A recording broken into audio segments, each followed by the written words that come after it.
Bonjour Adrien Gindre. Bonjour Brice. Votre invité ce matin est Jean-François Copé, maire Les Républicains de Meaux.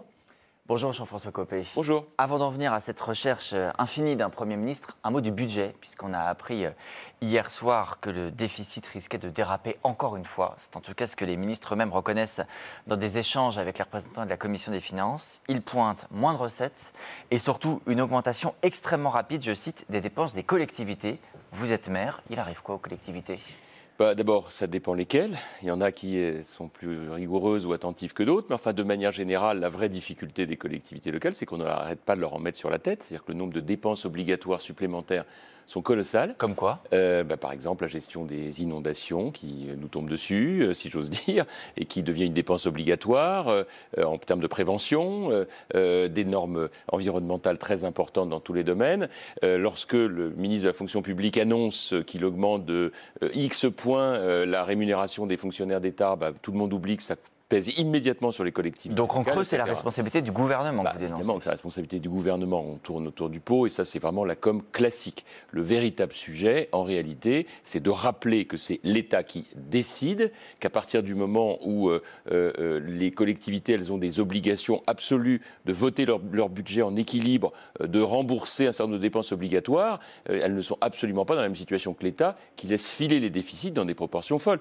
Au passage d'ailleurs, puisque vous avez évoqué cet aspect historique tout à l'heure, la seule période où on a respecté les critères de Maastricht sur les 25 dernières années, c'était entre 2004 et 2007. J'avais l'honneur d'être ministre du budget. Et lorsque Fillon a dit en 2007 « je suis à la tête d'un État en faillite », non, l'État en faillite est arrivé après, à partir de 2012. Je me permets de le rappeler parce que de temps en temps, c'est bien qu'on rappelle les différences entre deux choix politiques. Or, derrière tout ça, il y a quoi ? Là, aujourd'hui, une absence totale de choix politiques. On est dans un exécutif totalement absent. Avec un gouvernement démissionnaire qui dit c'est le prochain gouvernement et qui tire la sonnette d'alarme, je dois le dire courageusement, car la situation est absolument dramatique. Alors, on entend tous ces derniers jours toute une série de noms circuler, qui ne sortent pas nulle part, qui sortent de proches du chef de l'État, de l'exécutif.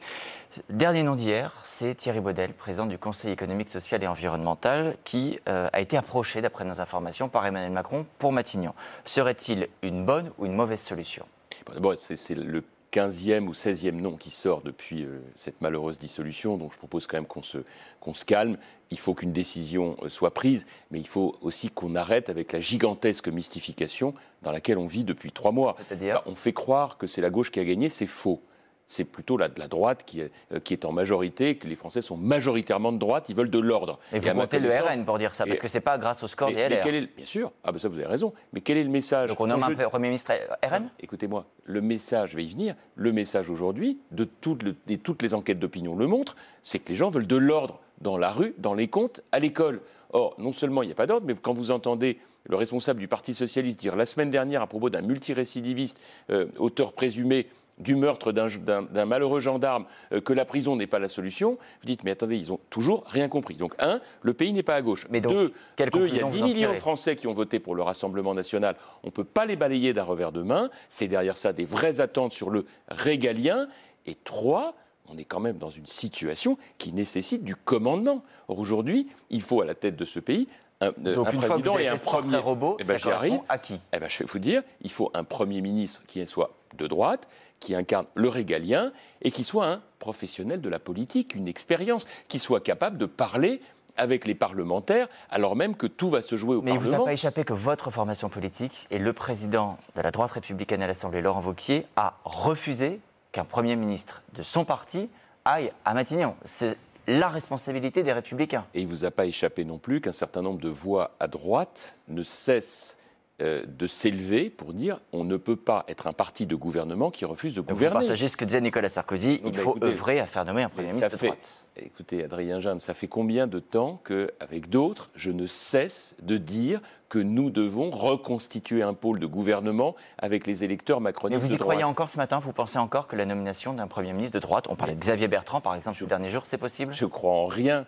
pour la bonne et simple raison qu'il y a un espèce de gigantesque tourniquet à des combattants, si je puis dire, à l'Élysée, qui fait que tous les jours, on sort des nouveaux noms. La seule chose que je puisse vous dire, c'est que si nous n'avons pas à la tête du gouvernement, dans ce contexte, quelqu'un qui porte une politique de droite, qui assume le rétablissement de l'ordre dans la rue et dans les comptes, Mais nous courons à une Copé, situation qui va être catastrophique. on a pris le problème déjà dans tous les sens, 47 députés de la droite, 166 de la majorité présidentielle. De toute façon, ça ne fait pas une majorité absolue. Vous dites c'est pas la gauche qui l'a emporté, il faudra bien gouverner à minima avec la gauche.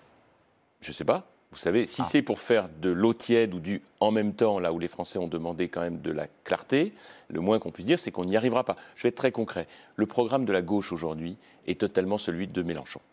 Le PS a refusé toute rupture idéologique avec Mélenchon. C'est comme si nous, on avait fait l'alliance avec l'extrême droite. Ils ont fait l'alliance avec l'extrême gauche. Quand vous faites l'alliance avec un extrême, vous êtes enfermés dans la maison. Ils sont coincés. Le programme de l'extrême gauche, qui est celui que le PS revendique tout autant, est un programme suicidaire pour le pays. Suicidaire. Arrêtons de tourner autour du pot. Des augmentations massives d'impôts, des augmentations massives de dépenses, le renoncement de la réforme de retraite, pas un mot sur la sécurité et le régalien. Qu'est-ce que vous voulez de plus pour mettre le pays en faillite ? Je reviens un instant sur l'hypothèse Thierry Baudet dont parlait Adrien, parce que c'est le nom qui pourrait effectivement émerger officiellement aujourd'hui ou dans les prochains jours. Bon, vous avez dit qu'il fallait un professionnel de la politique, mais quelqu'un finalement d'un peu neutre, indépendant, est-ce que c'est pas aussi une façon de régler cette crise politique ? Tout ça, où a-t-il été écrit dans la Constitution, dans l'histoire politique de notre pays, qu'il fallait choisir à la tête du gouvernement de la France quelqu'un de neutre, qui n'ait pas d'expérience, qui ne connaisse pas le monde politique. C'est le contexte, c'est la situation qui force à une situation inédite, une décision inédite. Mais quand la situation est grave, il faut des professionnels. Vous iriez ? Écoutez, c'est quand même majeur cette situation. Franchement, cette dissolution est folle. Ses conséquences, on le savait, sont dramatiques à un moment où le monde entier connaît des soubresauts considérables. Nous avons besoin, à la tête de ce gouvernement, d'un professionnel. Est-ce que vous iriez à Matignon ou au gouvernement ?